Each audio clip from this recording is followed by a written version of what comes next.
The moment Volodymyr Zelenskyy entered the Oval Office for his first face-to-face meeting with President Trump and Vice President J.D. Vance, the cameras were rolling, the microphones were live, and the world was watching. What followed was less a sober exchange of policy positions and more a scene pulled from a hyper-real political thriller.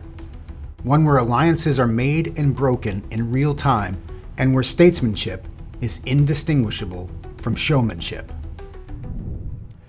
Welcome into this edition of The Lab, everyone. Daljit Peterson, your host, and what I just shared with you there was the opening paragraph to the article that I wrote yesterday called The TV Presidency. Who's writing the script? And I published this on my Substack, where I'll put a link to it in the description below. It's a very deeply introspective article about what we are witnessing here in this, what I'm calling the age of spectacle, right? And we had this incredible event that has sort of stimulated the zeitgeist, if you will, of this live press conference in the Oval Office between Trump and Zelenskyy that completely unraveled in real time while the cameras were rolling and ended with essentially Zelenskyy getting kicked off the island or getting kicked off the show, essentially, is what happened, right down to him having to take the limo ride out of town, right? We've seen that script before, those of us who have been watching this reality show unfold for over a couple of decades now. And so this is something that completely catches my attention and imagination and an opportunity to take the astrological lens on all of this because, again, it takes us a step out of the madness, the chaos of what is the political circus that is unfolding in real time in American Politics 2025 edition. I'm calling it the Presidency Season 5, right? But take a step back and say, okay, what's really going on here? What are the larger archetypal forces unfolding and playing out in real time in these types of events? And that's what we're going to do in this video. We're going to take a deep dive into unpacking the astrology of that meeting in that moment, which is a really interesting way of using astrology and looking at the qualities that shifted literally during that 2.5 hours. Incredibly insightful. I think you'll be fascinated by how we can see something so poignant shift in real time. And to have an event like this is a perfect example for us to use this technique and this technology. And I do believe astrology is a technology. It's an ancient technology with modern application. And to also look at the charts of the people involved and get a better understanding of these characters that we are dealing with, because this is a very unique thing. These are two TV presidents, quite literally, right? Both Zelenskyy and Trump came to fame through their media personalities. Trump as the apprentice, and Zelenskyy literally played the role as an actor on a political satire where he played the president of Ukraine. And then he becomes the president of Ukraine, right? This classic example of life imitating art, as we say. And now it feels like art is imitating life, and it's hard to tell which is which. Another reason why astrology can be quite helpful. So this is going to be another nice deep dive for those of you who liked the previous videos on Trump and Musk and the inauguration. This is in keeping with that kind of theme and sort of exploration. So again, we're taking a sort of apolitical lens, which is one of the gifts of astrology as well. I'm not trying to take sides here. I'm just trying to say what's going on. What is the character? What are the archetypes playing out? And so we'll look at that here. So just a reminder, yes, I read from this article. This is the article I posted yesterday on my Substack, which is the Presidency Show, Who's Writing the Script? And I created this image, which I think is really symbolic of what's going on in the culture right now. And this is not just in America. I'm presuming this is a global phenomenon. But of course, our greatest export as a country is our media, right? And we kind of set the tone for the world, for better or for worse. And I would argue it's been much for the worse over the last 20 years or so. But, this is what we're dealing with. Two TV presidents, right? The Apprentice, and here's a great shot of Zelenskyy, who was, playing this character on Ukrainian television, a much younger and less war-weary young man there, certainly a different man who showed up into the Oval Office last week to have this historical meeting that has now created this sort of massive fallout that's also constellated in the astrology that we're going to examine. But suffice to say, a pretty thorough article, and I'm not just looking at this event, I'm really looking at what has become political theater over the course of the last, actually 40 years, 50 years. We could go back to President Kennedy and say that was the first TV president. But it's a really good analysis and something that's a deep dive, and I invite you to come over to my Substack. I'll put a link to that in the description below. I'm also, just so you know, I will be doing an extended version of this video, as I've done in the past, which will be exclusive over on my Substack. So I do want you to come and join me over there. It's free to join. You become a subscriber to my newsletter where I post articles like this. I do videos. I do a lot of AMAs and monthly calls that I invite my subscribers to come and join me personally, discounts on readings. There's a lot of good perks that you get from joining me over there, plus the exclusive content. So just a reminder there. But let's just jump right into the presentation I have for this video. And I'm going to explore some of the same themes, but really we're going to look at the events specifically of this meeting, the astrology of that moment or that period of time, which is really, we get to see a 2-hour window essentially. What transpired reflected or mirrored in the sky quite nicely what was going on the ground, so to speak. What they say in metaphysical terms is as above, so below. And that's what astrology is teaching us here. So let's unpack this TV president and the age of spectacle.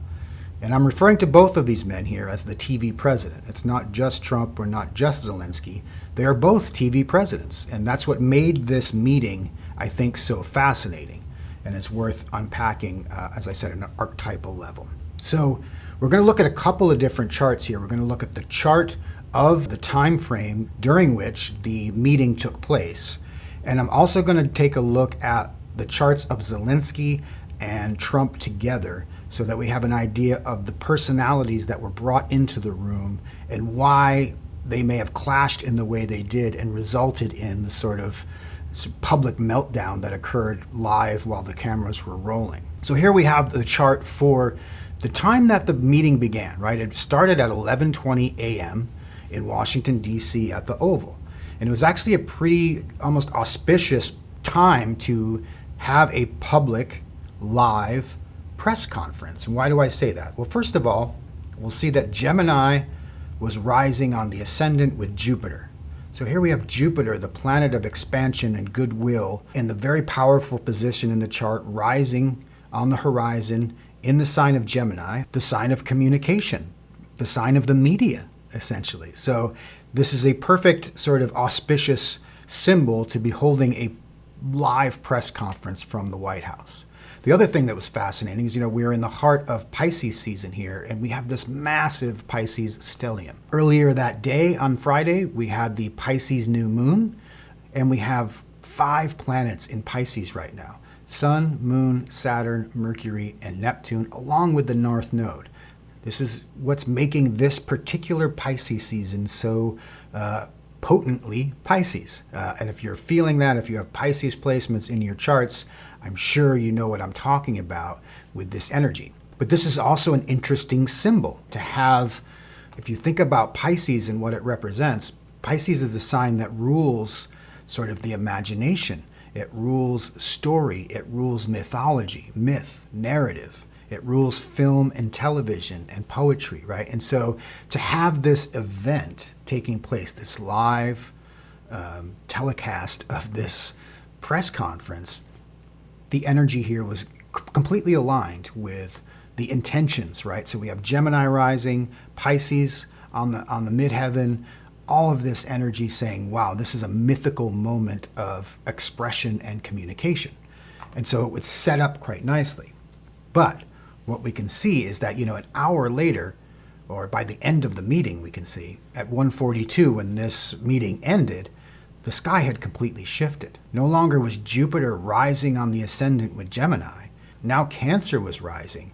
And the magnanimous and generous, communicative Jupiter was replaced by a much more defensive and combative Mars in Cancer. Completely different energy. And all of that Pisces energy fell from the top of the chart down into the 9th house and was replaced by Aries energy, with Chiron in Aries squaring Mars and the ascendant. A completely different tone, which you would say is a total tonal shift in that meaning. So this is a fascinating look between what happens within a couple hours, how the energy in the sky shifts, how it could start amicable and an hour later be a total battlefield, completely change the tone.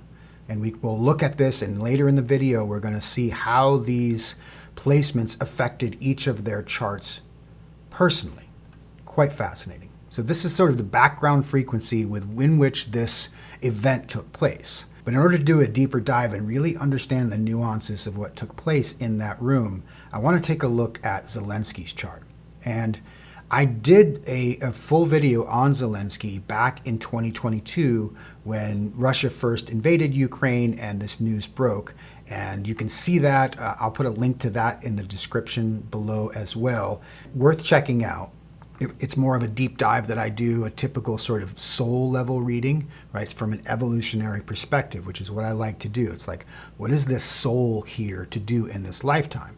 And when we get people like this who sort of burst onto the global stage, it's a great way of looking at, what are the components, what are the archetypal factors that are driving this soul to meet its destiny, to evolve in this lifetime. So check that out. It will give you good background information as to the deep, deep character of Zelenskyy. And I actually released that as a companion to the video I did on Putin around the same time, right, which I called Date with Destiny. And I think I released this one in April of 2022 because he had a very important transit coming up at that time, which I was really focused in on. And so there's also a video on Putin. I will put the link to that one in the description as well. These are really good deep dives. Again, it's also a evolutionary astrology reading of Putin's character at a soul level. Super fascinating to look at. And we're going to circle back to Putin because even though he wasn't in the room on Friday, I think his presence was felt,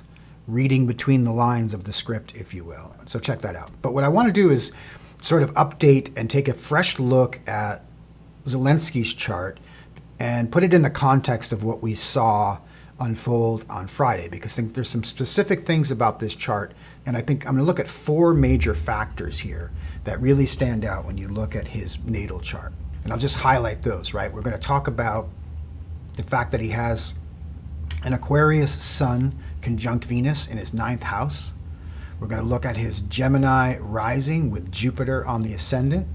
We're going to look at this very interesting Leo 3rd house with Mars, Moon, and Saturn. And we're going to look at his Pluto in Libra along with the North Node in his 5th house. So first, let's jump in. I want to start with his Sun-Venus conjunction, because really this is the heart and soul of this man's character, his personality, and I would argue this chart. And I'm calling him the visionary outsider. This is a diplomatic idealist and a global strategist. And where do I get those terms, right? Well, if you think about the symbols that are being represented here, you've got the sun married to, literally as a marriage. This is an exact conjunction. These two symbols are inseparable from each other in Zelenskyy's chart and in his character. His sun, his identity as being Aquarius, is completely fused with his values, with his desire to be a diplomat. Venus is all about relationships, diplomacy, getting along, negotiation. This is what makes this guy a great negotiator and diplomat, I would argue. All in the sign of Aquarius, which is a futuristic, idealistic sign.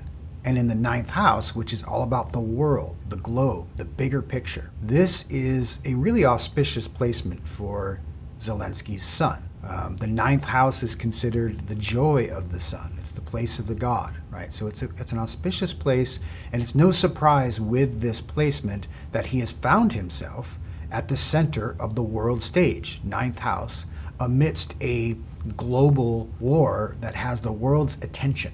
Yet he is constantly trying to negotiate some sort of deal, whether he's trying to negotiate peace with Putin or Russia, whether he's trying to negotiate an arms deal with America or the West. There's a constant negotiation going on with this man, and that's why he has risen to power, and that's why he holds the role that he has today. He's a leader who is defined by diplomacy. Alliances are incredibly important to him. It is essential for him to be successful. Now, this gives him the role of a reformer. Aquarius is always associated with reform, and a leader of the future, not the past. And I think this is really important because Aquarius is the most future or forward-thinking sign of the zodiac. We can think of Capricorn as the past and Aquarius as the future.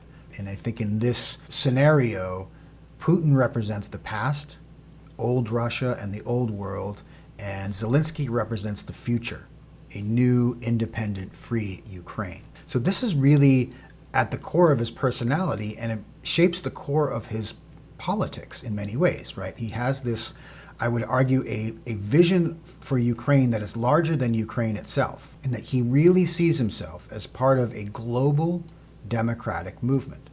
And I believe this, and I think you can believe him when he speaks with the passion and the gravity and the seriousness that he brings to all of his press conferences and his speeches that he makes, whether in Ukraine or whether going to the United Nations. Wherever he goes, he does seem to have this passion that is authentic, that's genuine. Despite him being an actor and a TV president, I think there's some real authenticity to his character, and I think this is where it comes from.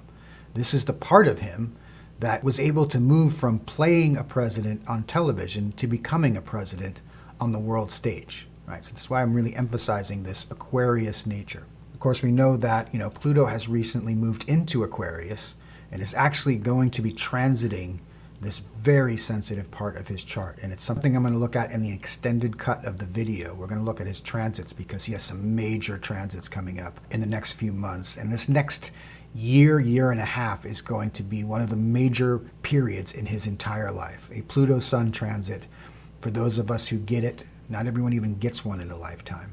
This is going to be so significant that he will be completely transformed, for better or worse, after this next, year to 18 months coming up for him. So very critical point in his life, not surprising that he is so prominent on the world stage at this time. So what else do we have here? We also have a fact that it's trine to this north node. And this is important as well, because what this gives us is a sense that he has this special destiny to fulfill. Wherever we see the north node in our charts, this is kind of a compass point. It's sort of pointing us to our true north node, our destiny. Where are we trying to get into this lifetime? And we're going to see, and we'll look at this further, it's in the same sign as his Pluto, which is in Libra. And what are we getting here with this symbol? Well, this reinforces this Venusian quality of his Aquarius Sun and Venus connection, because what a north node in Libra indicates is a destiny to negotiate and mediate power, fifth house. Not rule through force, but mediate. This guy is a mediator. Now, there's something else going on in this chart we can't see, but off the screen here, we would know that this Sun-Venus is being squared from his Chiron, which is over in Taurus in his 12th house, which, this is sort of the Achilles heel, if you will, or the potential wound of this chart and this character, and I would say this man's life and presidency, and what's really taking place for him in terms of the potential to become this new leader of a 21st century democratic future. And is standing up to the Goliath of the Russian force that is trying to make Russia great again, I think you could argue. I think Putin's vision is to return to Mother Russia of a century and a half ago. And Putin and Zelenskyy just sort of represent this thematic battle to a T, if you will. And I see this as being a wound of leadership. And there's this sense, and you can see this, I feel this heavily, that this is weighing very heavily on this man, on this soul. he is carrying the weight of public expectation, and he is making great personal sacrifice in this role that he's playing. So I sense that there's a gravitas to this character, and we're going to see where that comes from next, and we're going to see why that is what showed up in this meeting on Friday. And it's really fascinating when you see the layers and the machinations going on. So this is the first factor. So here we have the visionary outsider, right? This Aquarian rebel and reformer who's going to come in onto the world stage and shake things up. The other thing we have is this Leo stellium that's worth looking at. And this is what I would think makes him what I'm calling as the reluctant warrior. He's the fighter, orator, and the wartime performer. Why do I say that? Well, Leo is the sign of the performer. And we have Mars there with the moon and Saturn, which gives him this fighter, orator archetype that he's playing out here. It's all about communication and expression, which is why I think he was an actor. Third house Leo, the performer in him. He feels comfortable in playing a role, embodying some sort of role. Right now he's playing the role of the president of Ukraine, and it's almost mythic right now in many ways, which is why looking at his chart is so fascinating. So what are the details here? Well, what we're getting here is, first of all, this Mars in Leo, it's at 0 degrees and it's retrograde, right? So this is not the kind of strong Mars in Leo that, say, Trump has. It's in his first house. This is a much quieter Mars. Anytime you get it retrograde, it just doesn't have the same punch that it normally would. So as a result, I don't think he's seeking war, but I feel like war has found him in many ways. And this is symbolized by this Mars retrograde. And it's in opposition to the Sun Venus, right? So his leadership is getting tested through a crisis. You know, Mars is bringing the test and the crisis and the crucible. As we'll see in the extended cut of the video, there's a Mars transit coming his way in the spring. We're going to have Mars opposing Pluto again, right on this axis, and this is going to be a make or break point for him this year, full stop. And so we'll be looking at that very closely. We also have Moon in Leo, right? So what is this symbolizing? Well, these words carry an emotional weight. Moon brings an emotional weight to the language of the third house. And he fights rhetoric first, action second. This is part of the overall theme of diplomacy in his chart, but there's a desire to work things out. And then when you bring Saturn into the picture, also retrograde, what this gives us, is, I love this concept, is disciplined charisma. We think about Leo and being very charismatic and demonstrative. When you put Saturn here, it just adds a weight to it, a discipline, a structure. This is not someone who's just going to be full of hot air the way that you might get with Trump, who doesn't have Saturn there, right? He's got Pluto, who just empowers his Mars.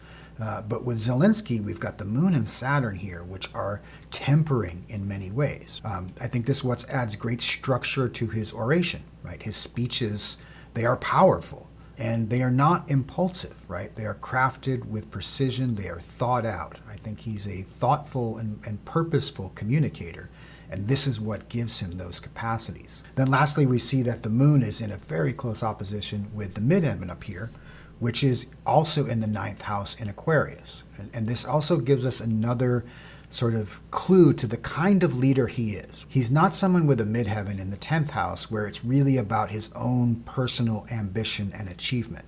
What you find with people where the midheaven falls in the whole sign 9th house is that their orientation is much more philosophical in many ways, which is why I think this just reinforces this theme of him being this 21st century global leader of a democratic movement, if you will. So what that constellates then is a leader whose personal emotions can often conflict with his public role. And I think sometimes this comes out. And I think some of this did come out in that meeting in the Oval on Friday.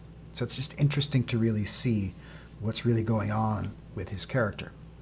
Now, the third thing that's really prominent in his chart is this Gemini rising with Jupiter conjunct the ascendant. And this is what I think characterizes him as a wartime communicator. He's a global leader on the world stage, right? And Jupiter is what enhances this global image, if you will. And we could also say that this is what gets amplified by the media. Jupiter in Gemini, the big stage. He commands an outsized presence for someone, a president of a rather small country. But because of this war, he's been thrust into a much more public role where he has to communicate and he has to be resilient and adaptable. These are qualities of Gemini ascendants. We also see that it's broadly trine both the North Node and Pluto here. And this gives him the quality of a leader undergoing public transformation, right? Pluto transforms everything it touches. And because it's projecting back to this very public part of his chart, he's being forged in the fire of war in a very public way, right? So this is a very important connection. Now, the last thing we'll look at is this Pluto and North Node in the sign of Libra. And I think this is what gives him the capacity to be a master negotiator and a diplomatic warrior, right? You think about the sign of Libra, it is all about diplomacy. Fifth house is about creativity and leadership, right? So there's a real strong capacity in him, and this is really at a soul level what he's here to work out in this lifetime. This capacity to be the great diplomat. And I think that's what he came here to try to do in this meeting. And that was the part of him that he brings to all of these meetings. He brings this deep capacity to express his power, his personal power, Pluto, through diplomacy and strategic alliances. Libra, fifth house, and do it in a creative, demonstrative way. This is the part of him that he brought to that meeting thinking, this is the perfect stage for me to plead my case to the American public about why they should continue to support Ukraine. That North Node just makes it fated, right? It has this fatal quality to it that he is here to be a negotiator and a leader who balances power through careful maneuvering.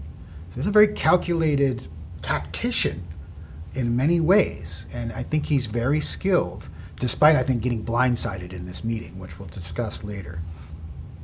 So that's kind of a good sort of synopsis of Zelensky's chart. We see he's got this trine going between his first, fifth, and ninth house placements. All the things we talked about, as well as the third house here, this is sort of this backbone of this character, right? He's here to live out his dharma. We consider these to be the dharma houses in astrology, the first, the fifth, and the ninth.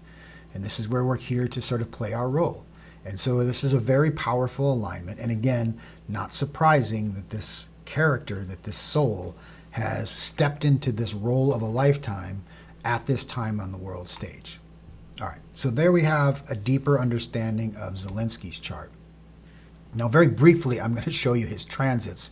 And this is something I'm not going to go into detail here, but just to show you what's going on. He's already got Pluto having moved into Aquarius and is coming into its first contact with this Sun-Venus placement. This is going to go back and forth over this very sensitive part of his chart for the next year to 18 months.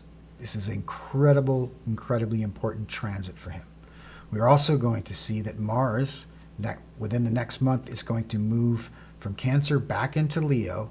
It's going to conjunct his natal Mars and that opposition to the Sun and oppose transiting Pluto. This is going to be a critical point in this whole unfolding drama.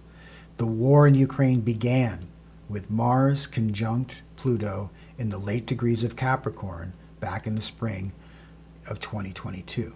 So every time Mars comes around and contacts Pluto again, as it will at the end of April of this year, this gets reignited. So if there's no settlement before then, it could, I would think, indicate more difficulties, particularly for Zelenskyy here. This is a make or break point for him. He's also going to get his Jupiter return coming up at the same time. It's going to be a real crucible that he's going to be in. Pluto will demand transformation. Can he be this transformational symbol of this Aquarian, reformer, freedom-loving, democratic, for the people hero? Is that the role, this role he's sort of cast for himself? Is it a tragic ending? or is it a heroic ending? This is what astrology is helping us understand, these stories, this mythical level, the mythical dimension of what's playing out on the mundane plane, if you will. Fascinating. So we've gotten a good look at Zelensky's chart. In the extended cut is where we're going to do the deeper analysis of the meeting itself, what transpired and why. And I think it's really fascinating to see the energy between Trump and Zelenskyy. And we'll look at the synastry of their two charts and why this went from an amicable meeting to something that got very acrimonious quite quickly. Literally, the mood in the room changed, and Zelenskyy's Saturn and Trump's Mars clashed. And so if you want to see that analysis, that deep dive, come on over to Substack. The link is in the description below. It's free to watch, free to join, and you'll get to see the extended cut of this video. Hope to see you over there.